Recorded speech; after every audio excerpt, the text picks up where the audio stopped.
I've got a tool today that you're not going to want to miss. Let's get to it.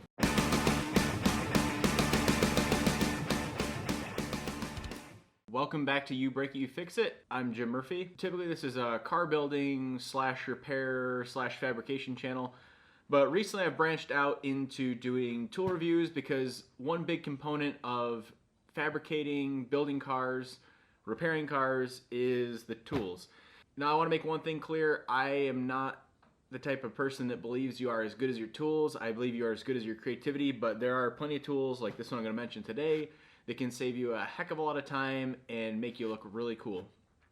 So what I have for you today is a Rivnut or Nutsert tool. I'll get a close-up of this for you in a second.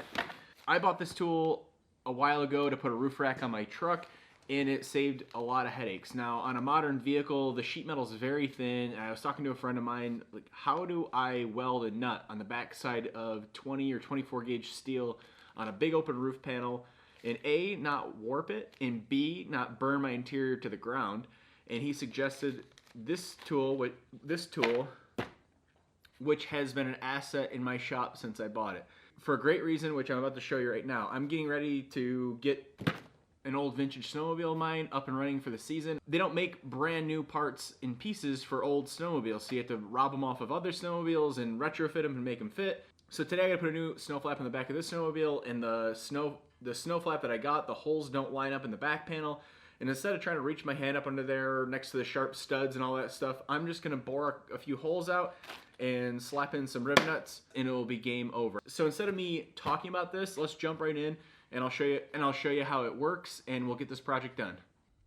All right, this is kind of a hard shot to get right now with my filming equipment, so bear with me. So I had one hole on this previous panel that will work, so I bored that hole out with a step bit, which I just did a video on these step bits. If you don't own one, or if you do and you don't use one, please go watch that video. It'll save you a lot of time. So I bored the hole out to fit this Rivnut. Now what you're gonna do is go get the Rivnut inserting tool and get the right mandrel screw to go in here.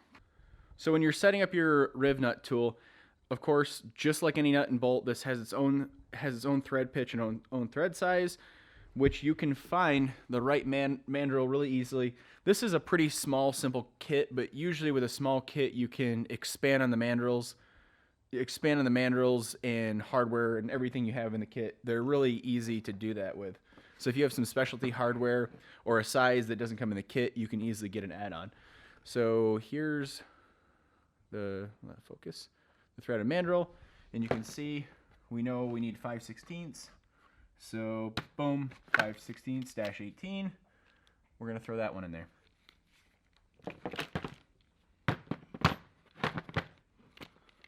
So here's the kit in all of its mighty.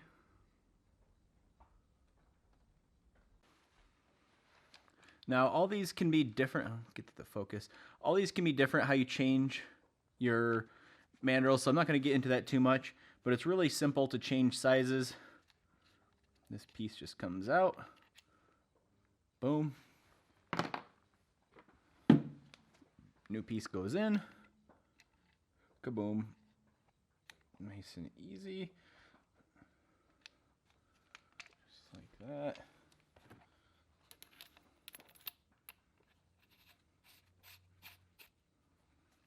Now on a lot of these, there's a lot of adjustment as far as how the Rivnut is squished into the panel, because you have different thicknesses of materials, and that can be crucial depending on what you're working on, and depending on which kit you get, it'll be very different. I'm not going to get in that, but just know you can change the depth of this bolt, which will change how that Rivnut's squished and pulled through. And you can overpull them. I've done it a lot. I'm not proud of that buffoonery, but it happens. So you can see, just like a normal rivet gun, when I squeeze these handles, it pulls that threaded shaft through.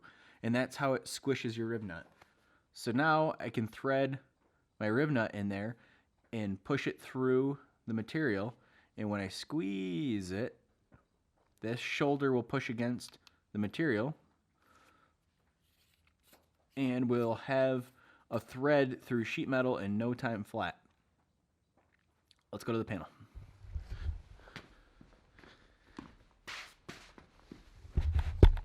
All right, here we are back at the panel.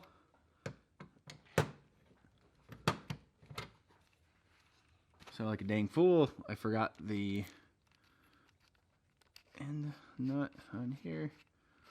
So this will give it something to push against, because it needs to compress just like a regular rivet, except this one has threads on the inside. All right, so now we go into the panel. Squeeze, squeeze, squeeze. Oh, I just had shoulder surgery. This isn't a good idea. So obviously the larger the hardware, the harder it is to squeeze. They also make pneumatic ones of these. If your health is at all compromised, I recommend one of those. So then we just unscrew. Oh, this is my favorite part. Right here. This is a tool I wish I had years ago. There. Easy peasy.